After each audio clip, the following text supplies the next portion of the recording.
जय हिंद। हमने पिछली वीडियो में बताया कि अर्थ के तथ्य, जो कि फर्स्ट पार्ट था। ये जो आप देख रहे हैं ये है सेकंड पार्ट। क्योंकि वीडियो ज़्यादा लंबी हो गई थी तो इसके कारण हमने वीडियोस को डिवाइड कर दिया छोटा छोटा। तो इस वीडियो में हम जानेंगे पृथ्वी के बारे में कुछ और तथ्य हैं जो कि आपके सामने लिखे हुए हैं। हम इनको एक एक करके देख लेते हैं। सबसे पहले पृथ्वी का जो उपग्रह है, उपग्रह इट मीन्स मून, जिसको कहते हैं द मून। ठीक है, पृथ्वी का जो मून है उसको कहते हैं चंद्रमा, यानी कि द मून। अब आगे, सूर्य से दूरी। पृथ्वी और जो सूर्य है यानी कि अर्थ और सन है, उसके बीच का जो डिस्टेंस है वो क्या होता है कि चेंज होता रहता है। कैसे चेंज होता है? मान लीजिए ये सन है, ठीक है, ये यहाँ पे सन है और ये पृथ्वी है। जब ये इसका चक्कर लगाती है, देखो यहाँ से इसकी दूरी ज्यादा है, लेकिन जब ये चक्कर लगाकर इसके पास से गुजरेगी तो इसकी दूरी के बीच में क्या होगा, थोड़ा सा डिफरेंस आ जाएगा। तो सूर्य से जो दूरी है वो अधिकतम और न्यूनतम, यानी कि मैक्सिमम और मिनिमम। तो मैक्सिमम दूरी कितनी है? तो वो है 15 करोड़ 21 लाख किलोमीटर। कितनी है? 15 करोड़ 21 लाख किलोमीटर इसकी अधिकतम दूरी है, यानी मैक्सिमम दूरी है। और न्यूनतम यानी कि मिनिमम दूरी कितनी है? 14 करोड़ 70 लाख किलोमीटर। कितनी है? 14 करोड़ 70 लाख किलोमीटर इसकी मिनिमम दूरी है सूर्य से। अब पृथ्वी के सबसे करीब तारा कौन सा है? पृथ्वी के सबसे करीब तारा कौन सा है? वो एक ही है, वो हमारा सूर्य है, सन। और सबसे करीब ग्रह कौन कौन से है? यानी कि मान लीजिए पृथ्वी है, इसके इस आगे की साइड करीब कौन सा है और इसके पीछे की साइड करीब कौन सा है? तो वो है शुक्र ग्रह और मंगल ग्रह। ठीक है, वीनस और मार्स ग्रह, ये दोनों इसके बहुत करीब ग्रह हैं। अब जो सूर्य का प्रकाश है, ठीक है, सूर्य का जो प्रकाश है वो पृथ्वी पर पहुंचने में कितना समय लेता है? वो 8 मिनट 20 सेकंड का समय लेता है। चंद्रमा पर जो सूर्य का प्रकाश पहुंचता है वो लगभग 1.5 सेकंड या कुछ इसमें पहुंच जाता है, लेकिन पृथ्वी पर सूर्य का जो प्रकाश वो 8 मिनट 20 सेकंड के अंदर पहुंचता है। उसके बाद है आकार और द्रव्यमान। आकार और द्रव्यमान क्या होता है? पृथ्वी जो है आकार और द्रव्यमान के हिसाब से 5वां सबसे बड़ा ग्रह है। हमारे सौरमंडल में जितने भी ग्रह हैं उनमें आकार और द्रव्यमान के हिसाब से देखें तो जो हमारा प्लेनेट है, पृथ्वी ग्रह जो, वो 5वां सबसे बड़ा ग्रह है। अब घूर्णन, यानी कि पृथ्वी जो घूमती है, पृथ्वी जो घूमती है पश्चिम से पूर्व की तरफ घूमती है। ठीक है, किस तरफ घूमती है? पश्चिम से पूर्व की तरफ घूमती है। हमारा सूर्य कहाँ से निकलता है? पूर्व से निकलता है। कहाँ छिपता है? पश्चिम में जाकर छिपता है। तो पृथ्वी जो है पश्चिम से पूर्व की तरफ रोटेशन यानी कि घूर्णन कर रही है। और ये कितनी स्पीड पे कर रही है? ये 27 किलोमीटर प्रति सेकंड की स्पीड से कर रही है। कितना? 27 किलोमीटर प्रति सेकंड की स्पीड से ये घूर्णन कर रही है। अब है द्रव्यमान और वजन। द्रव्यमान या वजन यानी कि वेट, जिसको इंग्लिश में कहते हैं वेट। तो पृथ्वी का जो द्रव्यमान या वजन है वो देख लो कितना बड़ा है, ये आपको दिख रहा है, लिखा हुआ डिजिट पूरा। इसको हम पढ़ के बताते हैं। 5972 190 000 000 000 000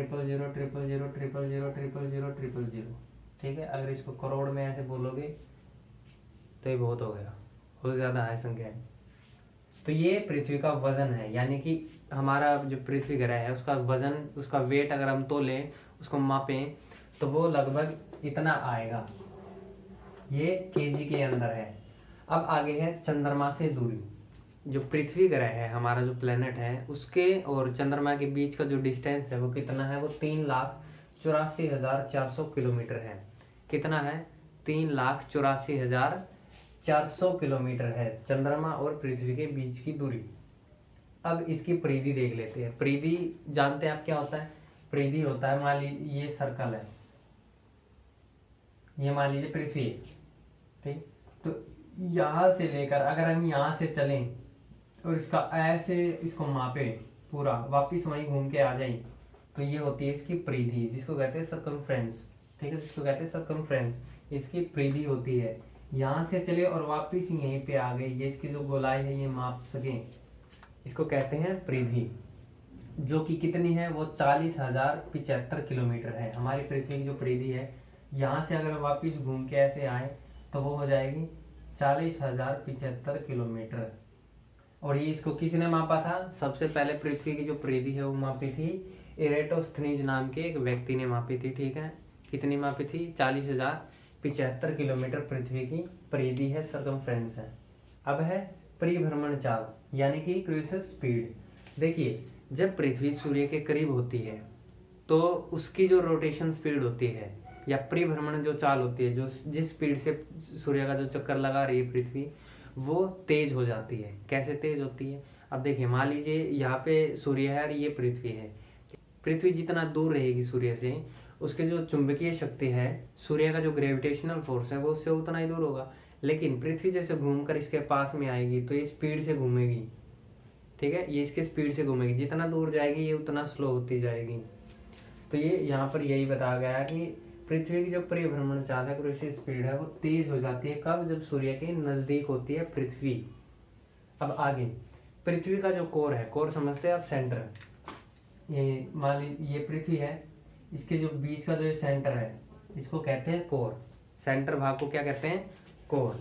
तो पृथ्वी का जो कोर है वो कितना है? वो 88% केवल और केवल लोहे का बना है। किसका बना है? केवल और केवल 88% लोहे यानी कि मेटल का बना है पृथ्वी का बीच का सेंटर का कोर। अब जान लेते हैं पृथ्वी पर कौन कौन सी गैस पाई जाती है। तो पृथ्वी पर जो पाए जाने वाली जो गैस है सबसे ज्यादा, वो 78.08% नाइट्रोजन गैस पाई जाती है। कौन सी गैस? 78.08% नाइट्रोजन गैस यानी कि N2 पाई जाती है। दूसरे नंबर पर आती है ऑक्सीजन, जिससे हम सांस लेते हैं, वो है 20.95% यानी 20.95% ऑक्सीजन गैस पाई जाती है, जिसको लिखते हैं O2 के द्वारा। तीसरी है आर्गन गैस। कौन सी? आर्गन गैस, जो कि 0.93% पाई जाती है। चौथे नंबर पर आती है कार्बन डाइऑक्साइड गैस, जो हम छोड़ते हैं। हम ऑक्सीजन लेते हैं और कार्बन डाइऑक्साइड छोड़ते हैं, और वो पाई जाती है 0.04%। तो ये थी गैसेस। तो ये थे पृथ्वी के कुछ तथ्य जो आपने पहले इनमें से कुछ सुने होंगे या कुछ पहली बार जो आप सुन रहे हैं। तो इस वीडियो को यहाँ तक देखने के लिए आपका बहुत बहुत धन्यवाद। जय हिंद।